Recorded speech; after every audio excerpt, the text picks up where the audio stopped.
Good afternoon and welcome into the Pacers Podcast Show.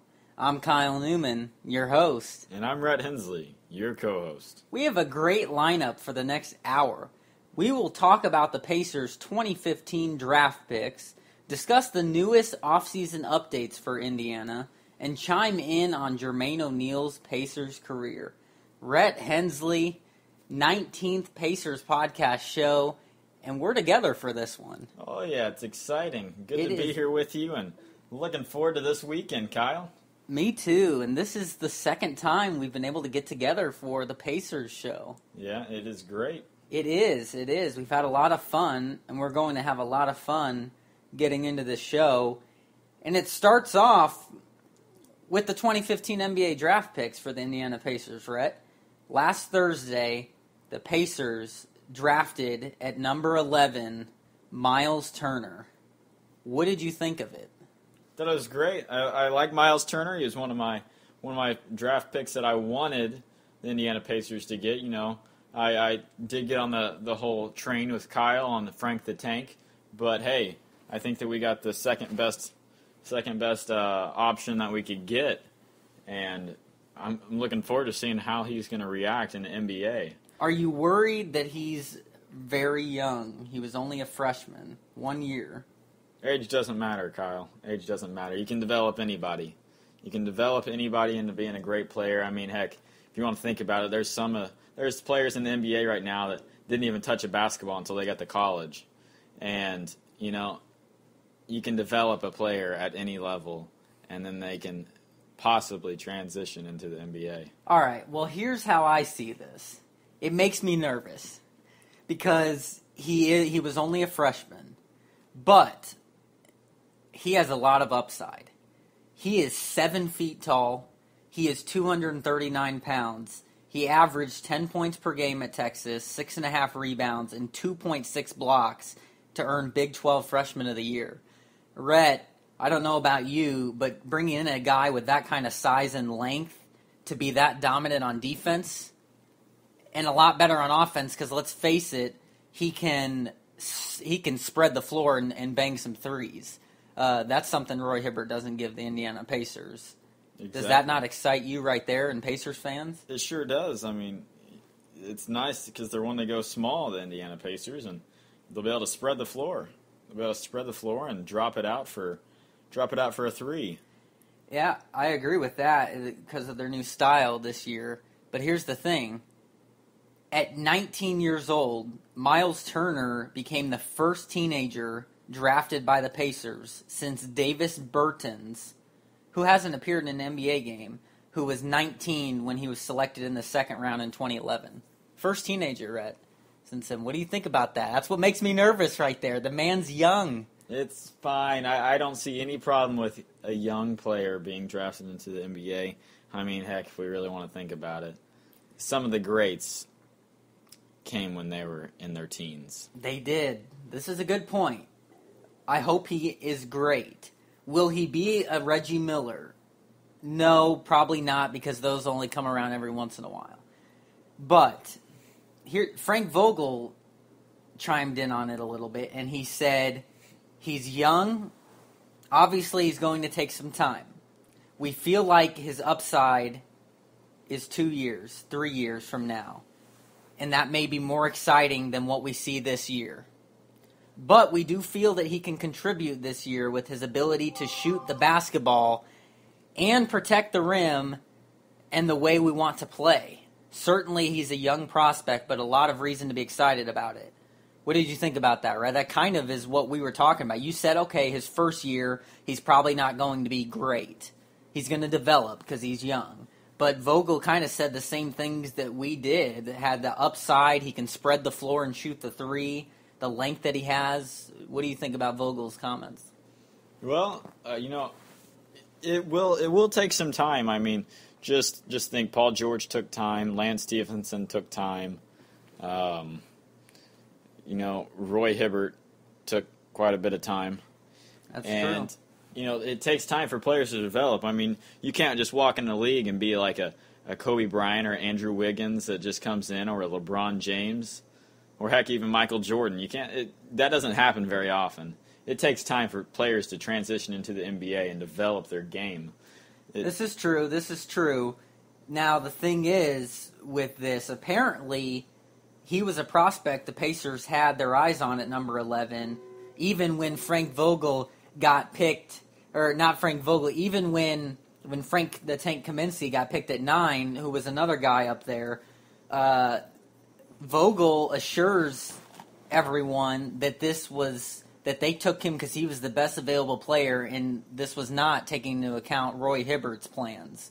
So clearly, they're looking for the future here with Miles Turner, but Roy Hibbert, from what I've read, is depending on what shakes out with him, which everyone knows he did opt in during the draft. He opted in with the Pacers, and now free agency's begun, so it'll be interesting to see what happens with that. But I've read that Turner will likely come in for the backup role, but it does depend on how the roster shakes out.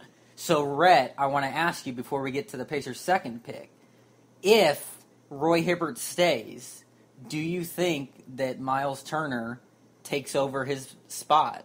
Do you think he has enough upside this first year to do that? Or is it Hibbert's spot still? I think that the person that's going to be starting in the season is the person that's going to show the most, the most progress in the off season and coming into the new season. Frank Vogel, he's going to take that into consideration, and whoever plays with the core that's going to be out there, that's who's going to be out there. I think it could go either way. Roy Hibbert has turned into not the best player, but he is a defensive anchor. And, if Miles Turner comes out and works hard and, doesn't let the fame get to his head, maybe this could be his year.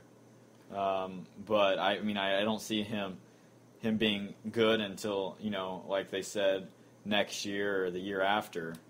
And possibly a couple of years after that. So, yeah, I can agree with that. And it's interesting. President of Basketball Operations Larry Bird was asked if Turner is Hibbert's successor, and Larry said, "I think in time he'll be able to start and do very well. Obviously, he's very young, and it's going to take a little bit. Just watching his growth in the last 9 months is pretty impressive, and we think around All-Star break he's going to be a lot better than he is now. So we just like a little bit of everything around him." And Rhett, the interesting thing here is we found out that David West did not exercise his $12.6 million option either, which we'll get to in a few minutes, but that may also play into the whole roster move shakeup and what does Miles Turner see on the court. Yeah. And that's going to be really neat to see how that plays out. But number 11, Miles Turner. Number 43, Rhett, a guy by the name of Joseph Young, point guard for the Oregon Ducks. Also a.k.a. known as Joey Buckets. Joey Buckets, and we watched his highlight films, and I saw some of him during his career at Oregon. He gets buckets. And he's quick, and he can finish. What do you think about Joseph Young? He's quick. He can shoot. He can handle the ball like no other. And that's one thing that he's got going for him when he comes into the Indiana Pacers. He could have a potential backup position if C.J. Watson doesn't end up re-signing. He's got handles. He can shoot the ball. He's 6'2", and he's got a lot of room to grow. And what can I say? He's got some Paul George descent in him. He does. He's his fifth cousin. That came out earlier this week. Larry Bird did a little finagling and figured that out. But how great is that? It's really great. How about averaging 20.7 points per game, 3.8 assists, and 4.4 rebounds for Oregon this past year? Shot 45% from the field and 36% from three-point range. It's pretty decent. He's basically what everyone has scouted him. He's a scoring point guard who can heat up in a hurry. Mm-hmm. Is this guy, and and you see that from his highlight films, and he was clutch. Exactly. I mean, he literally can do everything, and he's got good size for a point guard. And the Pacers need a true point guard. Exactly. You know, what does this do to shake up? We're talking about Miles Turner and what his addition to this Pacers team could mean in this first year. How about Joseph Young's addition and what his role could mean? Yeah. Could he become the starting point guard for the Pacers and George Hill move to the 2 spot? Are we going to have a Lance Stevenson type of second-round draft pick that we have on our hands here? Yeah, well, I want to ask you, do you think Joseph Young will see starting point guard time this year? Starting point guard time? I don't see starting point guard time. Frank Vogel, he does not like to give rookies very much minutes. That is one thing that I have noticed. But, I could see a backup spot definitely in the works for him. But, honestly, as we're going to get into this segment later, we might have some potential news for the Indiana Pacers. But as of now, I don't see him having a starting position with the Indiana Pacers. Backup is more likely. Wow. Well, I could go either way with this, Rhett. I can see for the first part of the season Joseph Young not starting. But I could also see the man proving himself and to fit what the Pacers are looking for with their new style of play this next year. I could see Joseph Young making his way into the starting lineup for the Indiana Pacers because I think he's a player that has it. I think the Pacers got a great steal at number 43 in the second round, and I think that he will add to this Pacers team, and I think he'll make an immediate impact. I'm going to go as far to say I think Joseph Young makes more of an impact this year than Miles Turner does. That's how well the Pacers did in this draft. I can agree with that, Kyle. I can agree with that. And it's mainly because of the position that he is. Miles Turner coming in, has a little more developing to do because Joseph Young he had experience, and that's always key. But also, you have to look at Roy Hibbert still there. David West could still be here if he re-signs. So it makes things interesting from the standpoint of, would Miles Turner even be able to get there in the starting lineup with the big fellas there? Not to mention that Paul George is going to be moved to the 4 spot. So it's a wait and see type of a thing. But I like this Joseph Young a lot, and I wanted to ask you, Rhett, where do you grade on a scale of A to an F, A being a nice passing grade? What do you give the Indiana Pacers in this 2015 draft? I will give you a breakdown of each grade for each one. Whoa, you're getting complex here. Yes. I will give you a B+ on the draft pick of Miles Turner.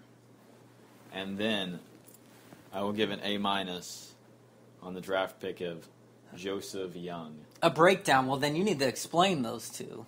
Why a B+ for Miles Turner? Well, the reason why I did that is because, he's got a lot of development left, and, they did have the 11th pick. The areas, it was kind of slim, for that type of area. All the great ones that, you wanted, Frank the Tank, the Tank. But I did see a grade that was really dropped for him, so thank goodness. But agree to disagree, but nonetheless. I saw a lot of the players that the Indiana Pacers wanted, and they fell back. So I can just see, it's going to take a couple of years for him to, I think, be good in the NBA, and that's why I give him a B+. There's no immediate impact I don't see. Okay, and how about Joseph Young? Joseph Young. I see him coming into the NBA and making an impact for the Indiana Pacers off the bench. He's a hooper, as we'd call it, and I can see him coming off the bench and taking over that spot for C.J. Watson and, giving a direct impact for the Indiana Pacers. Well, I can respect it, Rhett, but I'm going a little different way than you. I'm not breaking it down by each one. I'm going to say that the Pacers were winners in this draft, and I'm going to give them an overall team grade of an A. They did a great job, and I think that Pacers fans ought to be happy with this. Though there's probably a lot out there like me that's nervous about this Miles Turner pick with the high 11, but if he pans out, that's the key. You know, people were a little nervous that they took Reggie Miller at 11 instead of Steve Alford, but it turned out all right. So, trust the Indiana Pacers. We say that all the time, Rhett. Got to trust the Pacers and their picks. Well, let's kind of transition this into some of their off-season news, and let's talk about what we've mentioned already a little bit, and that's the fact David West, Rhett, has opted out. What does that mean for the Indiana Pacers? I don't know, but basically, here's what Frank Vogel said about his David West. I'll get to what Frank Vogel says in a second, but I want to ask you, Rhett, with David West opting out, the first question I have for you, does he sign with the Pacers? Oh, boy. I don't know if the Indiana Pacers will sign him back unless it's for the right price. I wouldn't want to sign David West for any more than $4 to $5 million. That's for sure. I'm glad he opted out. I would not have wanted to pay him $12 million. And for the Indiana Pacers standpoint, I think it's a great thing that he opted out. I would not want to pay him $12 million. There's a lot of people out there that we can get for $12 million, but I would be willing to give this guy a nice penny of about $4 to $5 mil. I agree, because let's face it, David West has been the rock of this core, along with Paul George and these men. He's been that bad man rock that has helped them make these runs deep into the playoffs. I think that his numbers decreased this past year. Yes, he's getting older, but he was injured quite a bit. I think if he can stay healthy, we're going to see some glimpses of the old David West still. And for the right price, I'd like the Pacers to sign him back. Now, do I think that they will? That depends on if he'll take that much less than what he was going to get. And you have a feeling if he's opting out for 12.6, what's he expecting to get? Would he take 4? Highly unlikely. I can see it because he wants a championship, that's for sure. He wants to play for a team that's going to have playoff potential. And to be honest, the Indiana Pacers. It's late in his career right now, and he's coming down to the wire, and he wants a championship. And apparently he'll do anything to get that championship. So I could see a pay decrease. He's a great guy. I like him. He has the heart. He has the fight. And, if they could get him back for the right price, then I'd be all for it. But I could see him taking a pay decrease. Yeah, well, basically, this decision was that he had in his mind before the draft even, and I think it was you, Rhett, that told me before the season had ended, he had considered opting out, right? Yes. And so, apparently, the motive behind this is he wants a new fit. And we had heard that it was maybe going to be the New York Knicks, which would be just totally disrespectful and backstabbing. Luckily, that's kind of died down a little bit, which makes me think there's a little more hope that he'll sign with Indiana again. But Frank Vogel, as I was saying earlier, basically he just said the simple words I said. He's our rock. That's what he's been for the Indiana Pacers, and he said there's no other way to put it.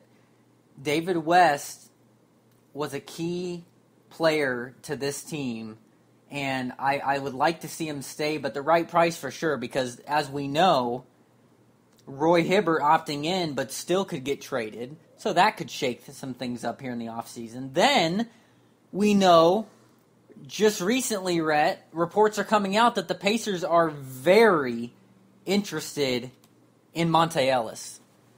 What do you think about that? Oh, I think it's great. It'd be great to add him to the team. Monte Ellis, he's a hooper. He can score. he averaged, I believe, last year around 19 points a game. He'd be a starting position, and that's why I said Joseph Young more than likely would not be a starter. But I think that if he came in, the Pacers, I would have to change my prediction about the Indiana Pacers making it a 4 or 5 seed, because this would make them a total threat in the Eastern Conference. And LeBron, what can I say? Watch out. They'd be coming for you. And I know that Monte Ellis is visiting with the Pacers today.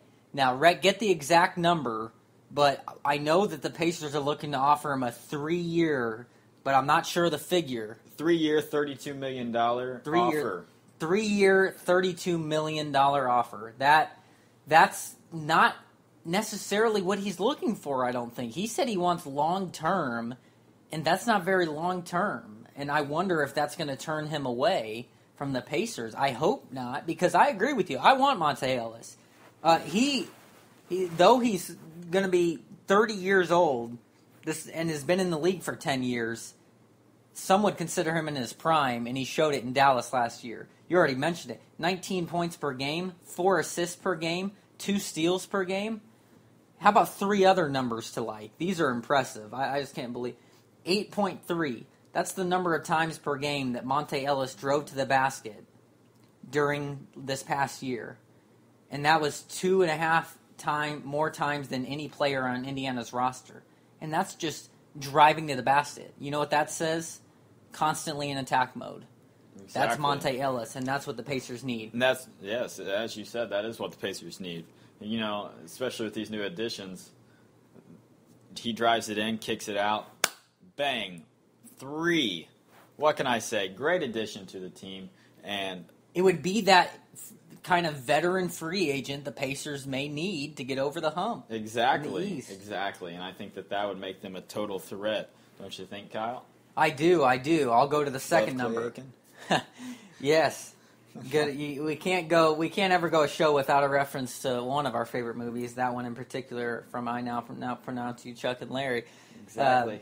Second number, 148. That's Monte Ellis' total number of steals on the season. That was good for 5th in the NBA. Though he's never been known as a lockdown defender within a team system, he's now more capable of making plays on the ball, and he's showing defensively, averaging 2 steals per game. Pacers identity defense, playing smaller this next year, that sounds pretty good. Exactly. When you add a guy like that into the mix, Rhett's getting the yips here. He's getting real excited about this one because he wants it to happen so bad, and I do too. I really think that it would be brilliant for Indiana to sign a player like this. And then the last number, 2, that was the number of games missed by Monte Ellis. This is incredible. Rhett, 2.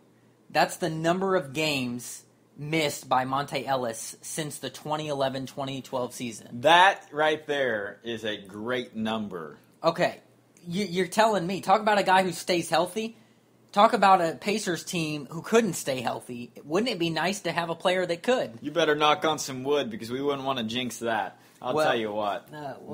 I can't find any wood here. It's nearby, right? Sound effects to help with that, but that it is something though that he would come in bringing that to the table for the Indiana Pacers, and quite honestly, Rhett, they need that. Exactly. So we both think that would be a great sign, and that's something that's being thrown around there. We both think that if we could get David West back for the right price, then good. Otherwise, gone. Roy Hibbert, do you think... Here's what I think. I think that he's not going anywhere. Wow. But I wouldn't say that I necessarily want him here. Though I would give the big man another chance, kind of a one final chance before he would become... His contract would be over next year, and he'd be an unrestricted free agent. But Rhett, what do you think? You think that he's gone? You think somebody that he'll be able to go somewhere for so much less? I think that he could go somewhere for a lot less. Roy Hibbert, we would have to trade him, obviously, But the thing is, what could we get out of him if we traded him? We couldn't get much, but just think of it this way. If we traded him early enough in the season, especially in the free agency, that could free up a little bit of money, and that could help us potentially sign another player with that little wiggle room, and get a starting point or starting center or power forward to fill in his space.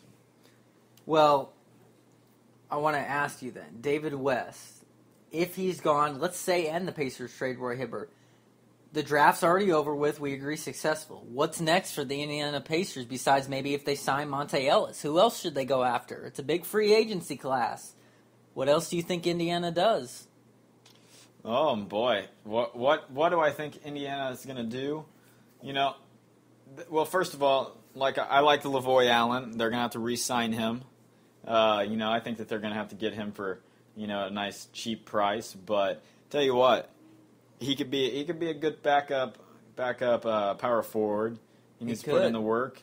Jan Mahimi, they have him for one more year. It's time for Jan to go. Yeah, it's time for Jan to go. The two big names, Scola and Rodney Stuckey, will the Pacers re-sign them? That's been thrown out there. There's teams interested in Stuckey. What do you think, Rhett? Do they need to re-sign them? I'm more worried about Rodney Stuckey getting signed. I want Rodney Stuckey back. Now, Luis Scola, if we could get him for the right price, I would love to have him back. That guy, tell you what, he fights. He fights. Does. He puts it all out there on the line, and that is what's great about him. He added some great bench production. He did for the Indiana Pacers this past year. And really, year. Honestly, he should have started over David West this year. Really, you could make that argument, definitely. He played with his heart. David West, he gets frustrated easily. And I'll tell you what, in this upcoming season, if that rule change is in effect about the whole and one thing, and David West is back, I'll tell you what, we're going to be getting some technicals thrown at us. Let's talk about that. You mentioned a new rule change. What is this and one? You can't yell out and one when you're going up for a shot, or they will give you a technical. Isn't that something? That is just flat out stupid. What is going on with the league these days? It's crazy. They are trying to make it the ballerina league. Pretty soon they're going to be putting a muzzle on you. Oh, I can't believe that. Quite honestly, you hear it every single time. And one! Always yelling it. Rhett, I don't know about that, but I'll agree with you. Rodney Stuckey, the Pacers need to try and re-sign that man back. Luis Scola for the right price, I agree, but I think they could get him for the right price. He's a veteran getting older. The other thing that I've considered, they drafted a point guard. What about Ty Lawson? Some of these other point guards out there in the free agency that's been thrown around. I like the idea of the Pacers bringing Ty Lawson. There's been interest there before. Ty Lawson, the interesting thing about him is he's not in the free agency, so they would have to trade for him. Which could happen. Could be tied in with Hibbert. With Roy. There was trade talk about that earlier, and for him and Kenneth Faried. So, that could be very intriguing. I would be totally willing to give up our next year's draft pick for tie him in with Roy, because I can tell you right now, we're going to be having about a 26th pick next year in the draft, especially if everything goes well and like as planned as Larry Bird wants to happen right now. I'll tell you that right now. So I'm looking forward to it. I'm looking forward to it too, and looking forward to seeing you in the parking lot. Well, you almost had that reference right. And again, a Happy Gilmore reference. Quite honestly, those need to be frequent because we love that movie. But I can agree with you, Rhett. Certainly a lot of options here for the Pacers in the off season, and who knows what else. It's going to be a day-by-day update with them. Yes. So it's going to be quite intriguing to see what happens. But the Indiana Pacers already making moves here in this offseason. The Summer League about to start. That will be exciting. Paul George, will he play in it? Maybe. Maybe not. More than likely not. but the young guys will. So the Pacers making moves. Rhett, I want to mention a couple other players, and then you're going to get into a little bit about what the Pacers are going to be looking to face as other teams in the East have made some moves. But what about this guy for the Indiana Pacers? This name's been thrown out there before, and I think it would be a great addition because he's actually a center that can rebound and score, and that's Greg Monroe from the Pistons, who is looking at options in free agency. What would you think about Greg Monroe, Rhett? Well, I don't think he would really fit in our core group that we're wanting to set up. And, I think that we're wanting to go small, and he's a bigger type of guy. Now, I'm not saying that he's not good or anything like that, no, but if we were looking to stay big and play big, I would like to take a look at Greg Monroe. But I like the idea of going small, so I think that I'd be happily to pass up on that offer. Well, we can agree to disagree on that one. I guess it would depend on the price that we could get him for. Now, I want to ask you, Rhett, what do you think the Pacers really need to go after? Knowing that they're looking to play small this next year, do they need to go after a guard for sure? We're already talking about they're interested in Monte Ellis. Assuming, let's say they get him. Assuming that David West is out and Roy Hibbert stays, what do the Pacers need to go after that? If they have some money left over, they need a point guard. Do they need to get a small forward? Do they need to get a 4 to back up Paul George? What do you think the Pacers need to get in free agency after these latest rumors? Power / center. That's what they need. Especially if they don't re-sign Luis Scola or David West, they're going to need somebody to play the 5 spot now that Paul George will be playing the 4 spot. What do you think about C.J. Watson? The Pacers have his option. Do you like him? For C.J. Watson playing power forward? For playing for the Pacers again this next year. C.J. Watson? Yeah, good old C.J. Yeah, no, I don't want him back. Wow. Yeah. You're just kicking him in the curb like that, huh? Yeah, I have no problem. I don't like to have this emotional pull towards a player, especially if they're older. So, he was injured quite a bit this year, so I do have some room to jump on that. But, in hindsight, power forward / center is what they need to go after. The Pacers could bring Tyler Hansbrough back. He's a free agent. I would rather not see Tyler Hansbrough back in a Pacers jersey, just for the disrespectful. Coming from the person on the last week's segment said that he was one of the disappointment picks by the Indiana Pacers. Yeah, I got you there, Kyle. I had to put him in Thank there. Thank you, Kyle. But I loved him. Yeah, you put him in there. But back to the nitty gritty. I think that I'd love to get Kevin Love. But now that he's re-signing with Cleveland, he's not re-signing with Cleveland. But now that Roy Hibbert jumped back up on the paddy wagon, that's out of the question. What about this one? I know you would love this because I love him. We've talked about this in the playoffs. Now, the Cavs did extend a qualifying offer to Thompson, but what about Tristan Thompson? Can you imagine bringing that man in? I would love to have Tristan Thompson on the Indiana Pacers. That dude, what a fun guy. He smiles when he's running up and down the court. He grabs rebounds like Shaquille no O'Neal. other. He's great. His offense isn't, fantastic, but there's work on everything. Everybody needs some work, unless you're me. But wow, he's cocky. Oh goodness! But yeah, he's a great player. He's a great player, and I'd love to see him in a Pacers uniform. What about Jordan Hill? This was recent news from the Los Angeles Lakers. I like that. I would take him, Kyle. He would be a great addition to the Indiana Pacers. He's got a lot of promise. I did text you the second that he came available, and I want him. What about Glenn Baby Davis? I do not want Glenn Babyface Davis. Simple as that. Yeah, I can't stand him either, so I'm going to agree with that. Andre Bargnani. I do not like him. I think that he was kind of a disappointment when he got drafted. That's for sure. And I'm pretty sure that the Knickerbockers kind of found that out. Well, what about Shane Whittington? The old Pacer is a free agent. Pacers could re-sign him back for cheap. Oh, Shane Whittington, he's playing in the Summer League this year. But, I don't really care. You don't think he has some promise? I don't, no, not really. Somebody that I would like to see in a Pacers uniform would be Paul Pierce. Please don't ever say I'm that. kidding. I can't stand that man. Gosh, I hope he goes to the West and I don't have to look at his ugly face anymore. Yeah. But the simple fact is Sean Whittington, he's... Shane! Yeah, I always mess it up. You always mess it up. I always mess it up. Yeah, see, I don't care about him enough to... Get his name right. Disrespectful. Yeah.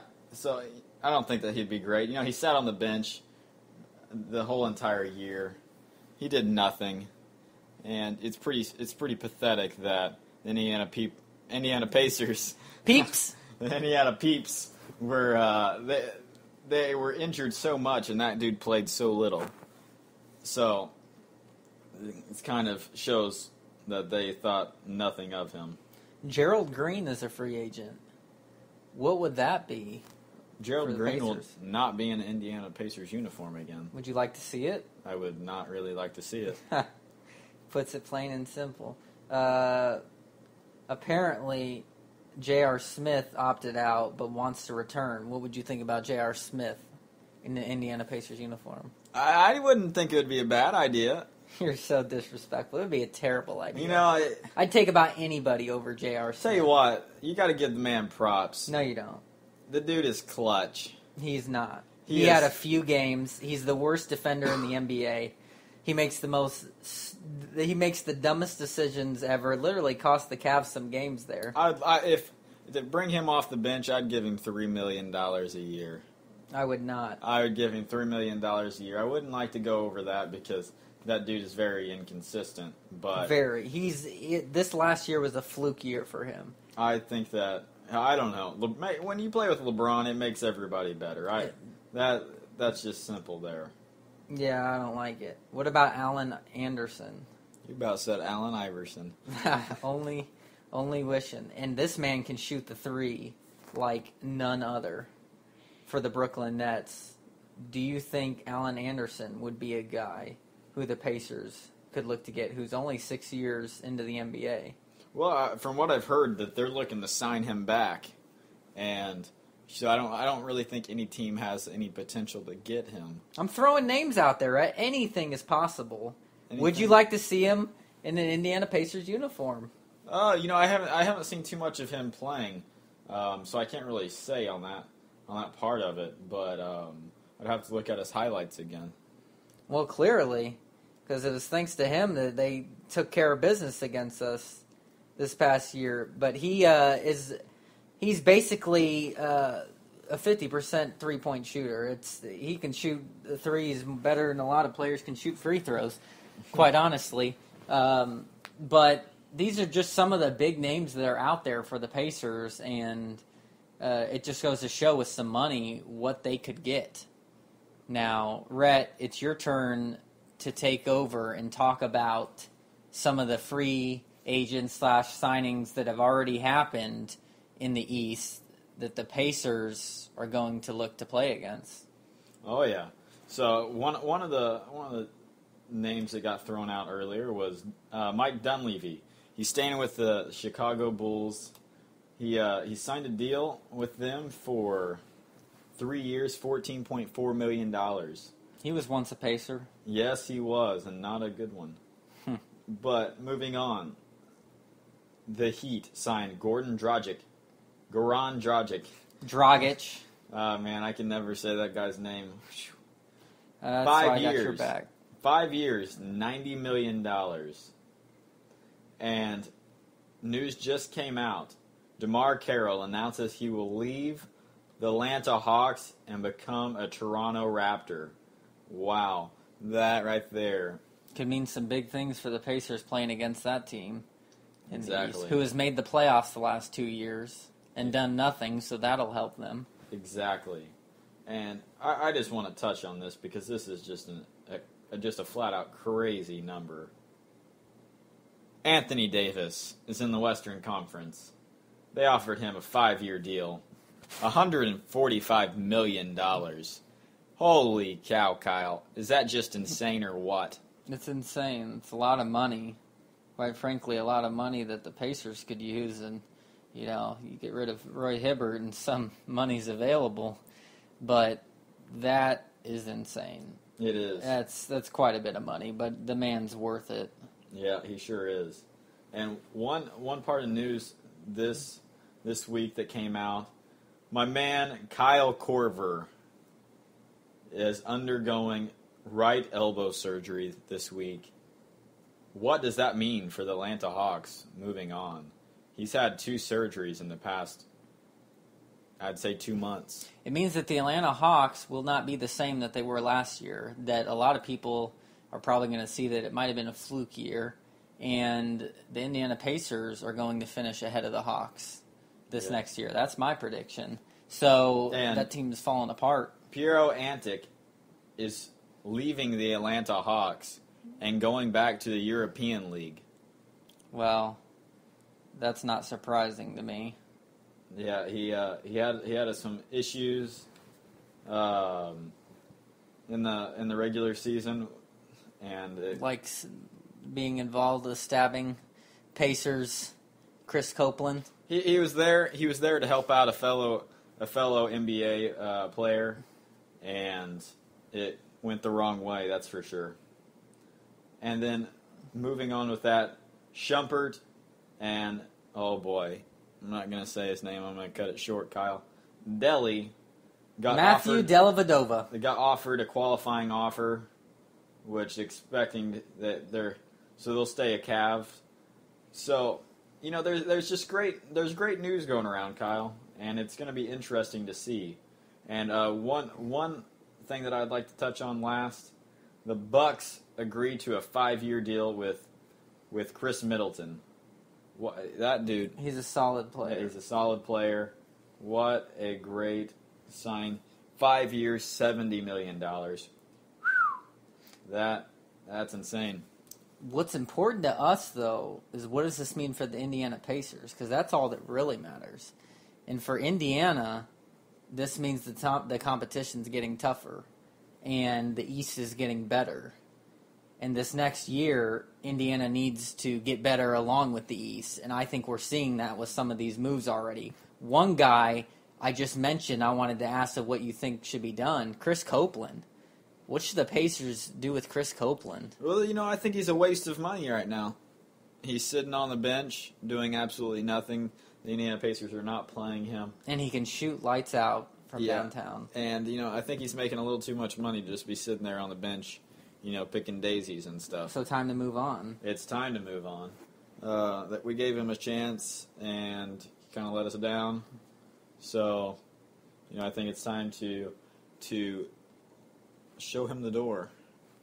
I can agree with that. I definitely can agree with that. And much like him moving on, we're going to kind of transition and move on to the next segment. But the Pacers off-season, it will be a daily update with them and a weekly theme to talk about the Pacers off-season until the upcoming season begins. But this last segment here, Rhett, this is going to be a juicy one. Every Pacers fan knows this man, and in a lot of their minds is definitely one of the greatest Pacers to ever play for this organization, and his name's Jermaine O'Neal. And the question is, should his jersey be retired as a Pacer? Rhett, we're going to talk about it here, but I just want to highlight a couple of his statistics as a Pacer. He played 8 years for the Indiana Pacers.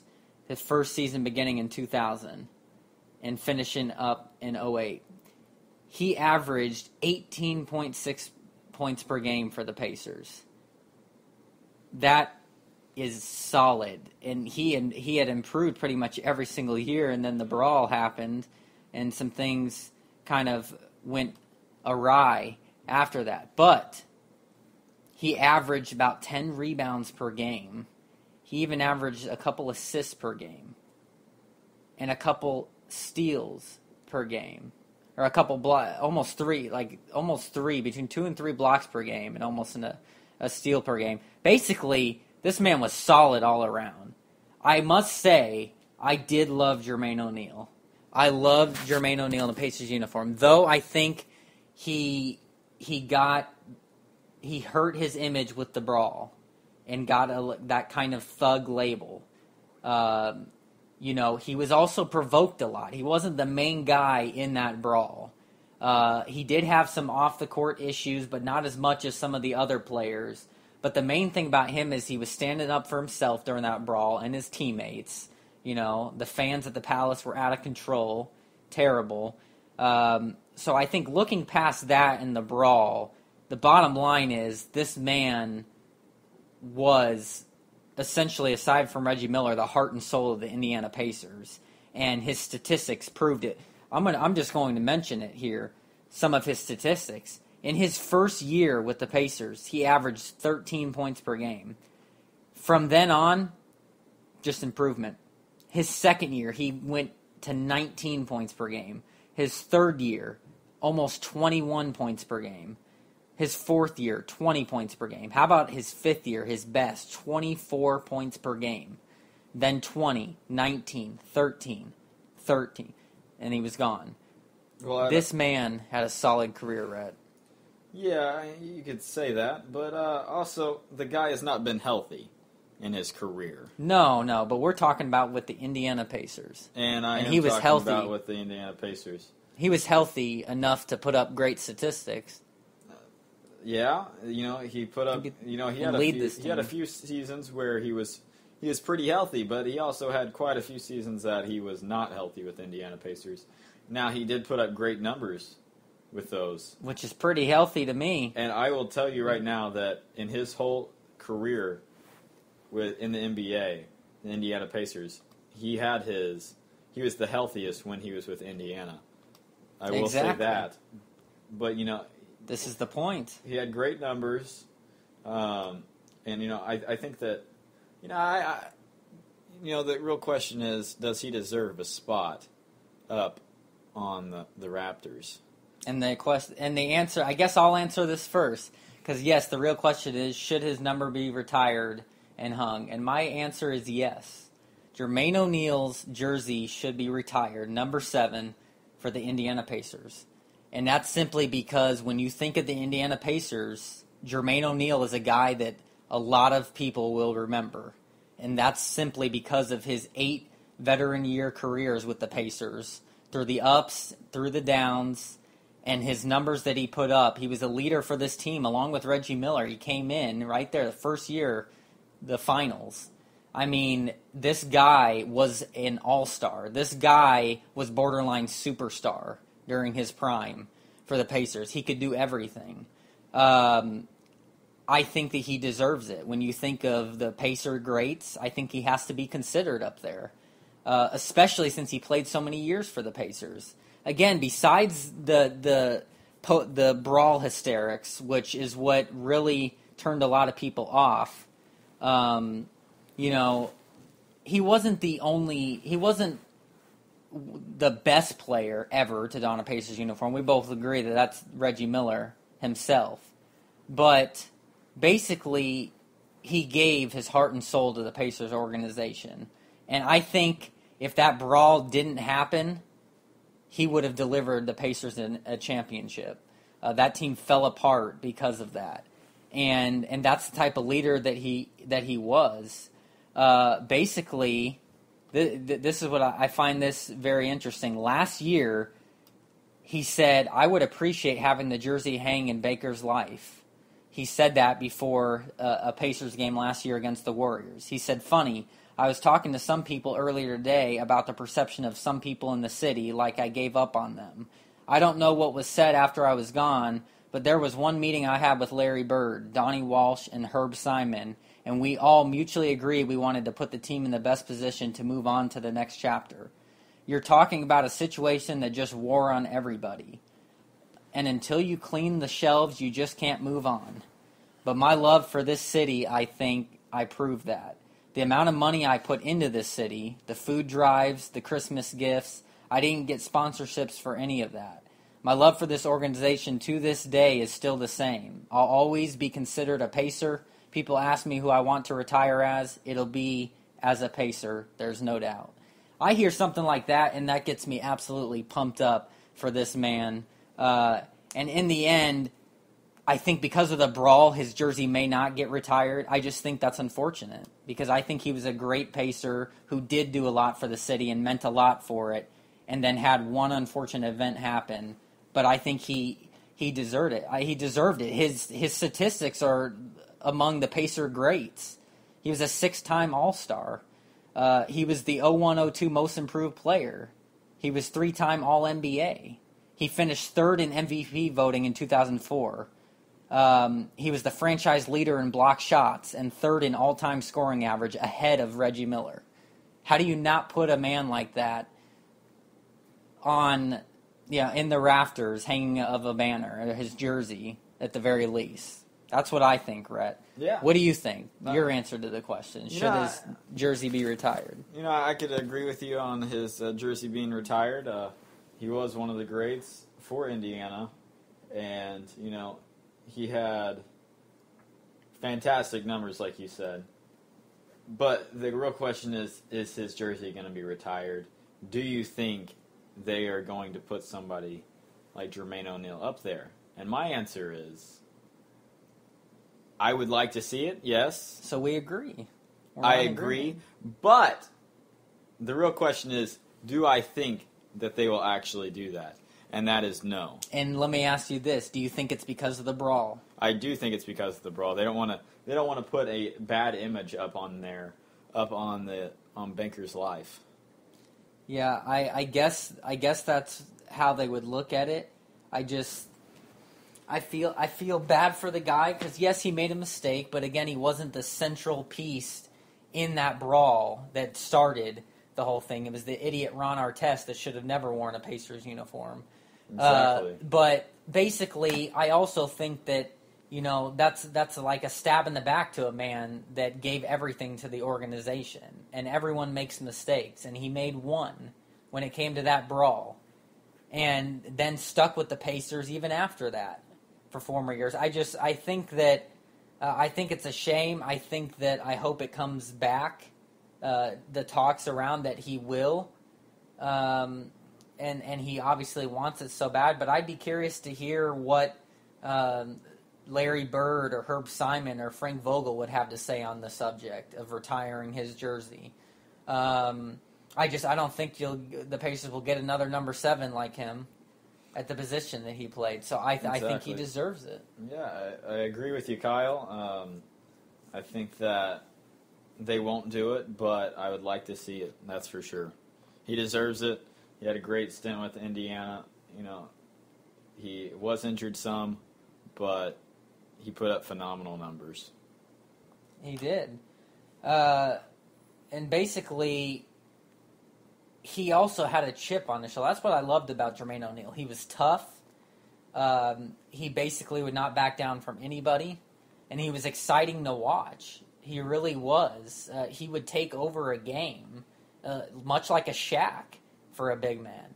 I mean, I remember when I first was getting into the Indiana Pacers and becoming a true fan when I was understanding the game. It was Jermaine O'Neal and Reggie Miller. I went to one game in my lifetime and got to see Reggie Miller, and that was with Jermaine O'Neal, and that was way back in the early 2000s. It was probably 2003, 2004.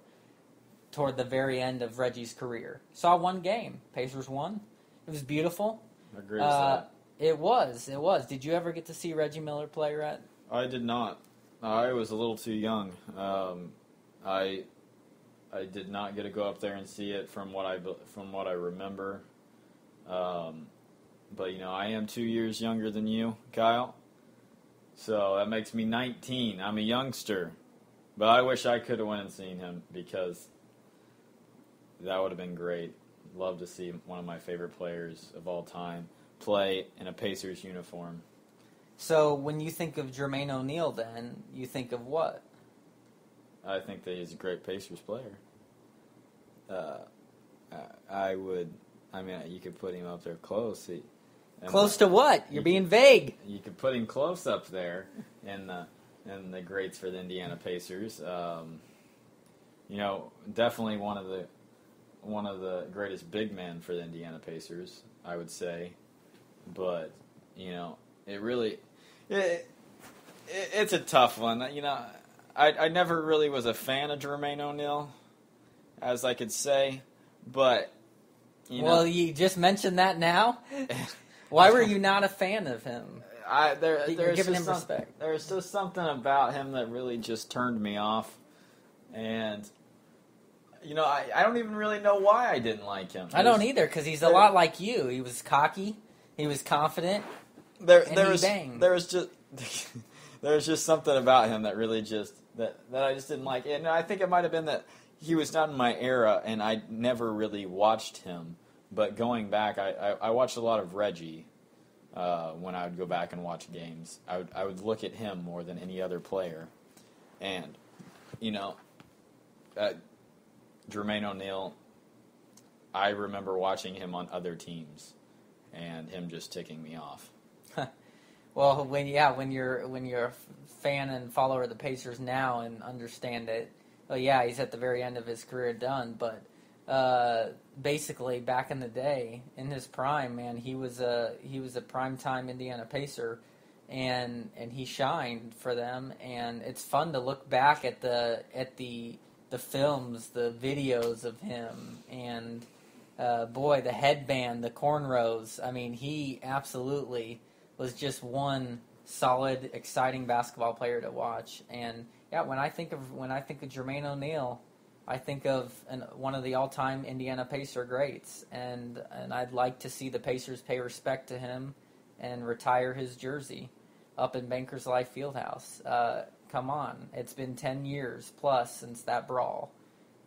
It's time to move on. It's time to give respect to a man who gave a lot to the organization. He made a mistake, and you know what? It's in the past. So let's do it right, Pacers. Make the man. Make some noise. That's right. I can't hear you, Pacers fans. Make some noise and stand up for the man. But Rhett, just like that, an hour's gone.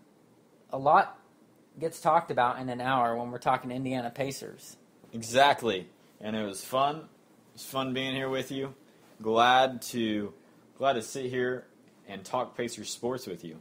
Me too, because if there's one thing we love to do, it's talk sports. And when we're here, we get to play sports too, and that's great. We get to have days like yesterday where I beat you in golf again. Again, finally.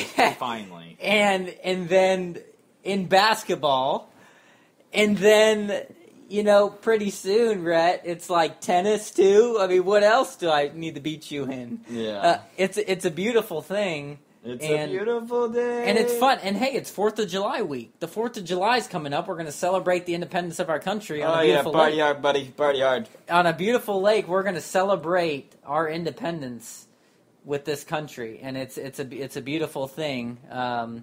It's going to be fun. It's going to be fireworks. It's going to be fishing. It's going to be tubing and skiing and cliff jumping and swinging off of ropes. And the whole 9 yards. Even though Rhett won't do some of those things because he'll chicken out. I won't chicken out. It will be very interesting to see, nonetheless, and a blast. So thank you for being with us, everyone. Again, to recap what was talked about on the show, we discussed the Pacers' 2015 draft picks. We talked about the newest offseason updates for Indiana. And we chimed in on Jermaine O'Neal's Pacers career. That is all that we have for today. Thank you for tuning into our show. Feel free to leave any comments. Tweet and retweet the show at Kyle M. Newman, at Rhett Hensley, and at Indiana Pacers Talk. We will be back at it next Wednesday by 8 Eastern Time. I'm Kyle Newman. And I'm Rhett Hensley. Have a great rest of the day. And go Pacers! Go Pacers!